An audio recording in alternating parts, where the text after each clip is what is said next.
Le premier vice-président de l'Assemblée nationale, le professeur Isaac Jean-Claude Chilumbaï Moussaou, a co-animé un séminaire professionnalisant à l'Université pédagogique nationale le samedi 12 avril 2025.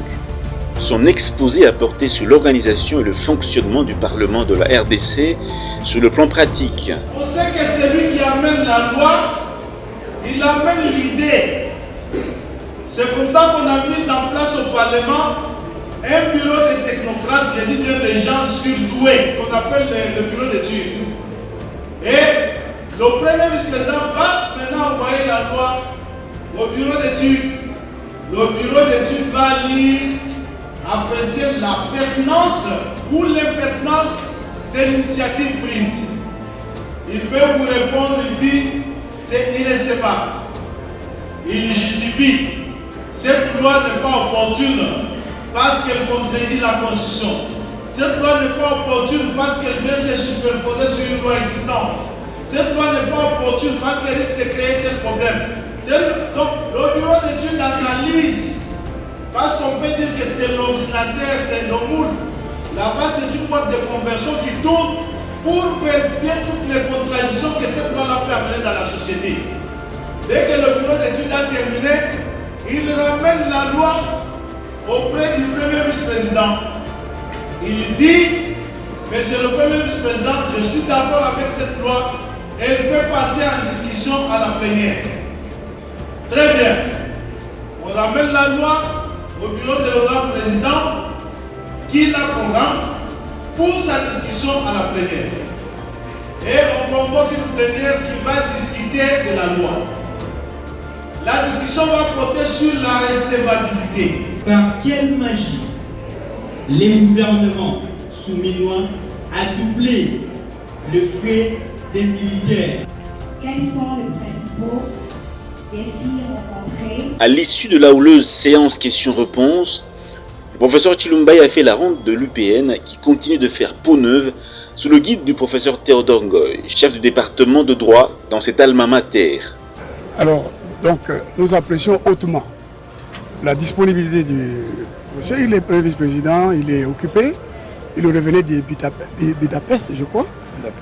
Il a participé aux activités de l'Assemblée hier et il nous a promis qu'il serait ici. Et il est venu ici très tôt le matin. Et je pense qu'il est déjà 15 heures, je ne sais pas 15 heures passées, mais il est là.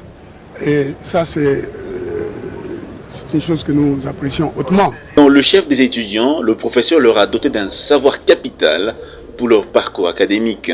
Nous avons eu la chance d'être encadrés dans le cadre de notre stage. On devait normalement faire un stage de 1 mois, mais compte tenu du temps, les autorités ont préféré que nous puissions effectuer un stage bloqué ici à l'IPEN. Et nous avons eu le plaisir d'être encadrés par des autorités de haute facture, notamment le premier vice-président de l'Assemblée nationale, le professeur Isaac Jean-Claude Chilumbaï, qui nous a entretenu un peu sur la notion, bien l'organisation et le fonctionnement de l'Assemblée nationale. Là-bas, il a eu à brosser quelques cas pratiques qu'on rencontre. Il a parlé sur la question des salaires des députés, il a parlé sur le mandat des députés. Je remercie d'abord Monsieur le premier vice-président de l'Assemblée nationale de pouvoir nous encadrer aujourd'hui sur comment fonctionne l'Assemblée nationale. Récemment, s'adresse aussi à notre professeur ordinaire Théodore Ngoy, qui a voulu enfin qu'on puisse avoir quelques notions sur l'Assemblée nationale, comme c'était prévu. Bon, l'impression que j'ai, il nous a vraiment donné quelques notions là qu'on ne savait pas concernant les droits publics concernant l'Assemblée nationale. Après cette ronde, le professeur Isaac Jean-Claude Chilumbaï a donc salué à juste titre les efforts du chef de l'État, son Excellence Félix Antoine Tshisekedi, pour avoir construit et reconstruit en 5 ans 5 universités modernes en RDC. D'abord, c'est un grand honneur pour moi d'avoir été choisi pour venir animer cette séance. Il s'agit de stage des étudiants en droit public. À l'occasion de ce stage, monsieur le chef de département, le professeur Théodore Ngoyi, m'a fait ce grand plaisir de venir participer comme co-animateur et que j'ai été émerveillé d'abord par ce choix de m'être rendu à ce qu'il y a de plus passionnant pour moi, l'enseignement supérieur et universitaire. Aussi, ce fut pour moi l'occasion extraordinaire de visiter ce lieu totalement transformé.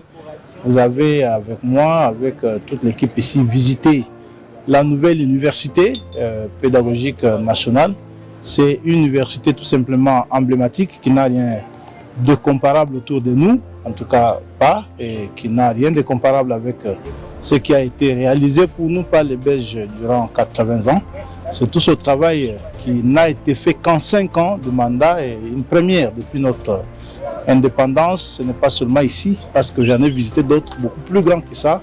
L'université de Mbuji-Mayi, l'université de Bunia en phase de finissage, l'université officielle de Kananga, qui est aussi une grande université d'abord.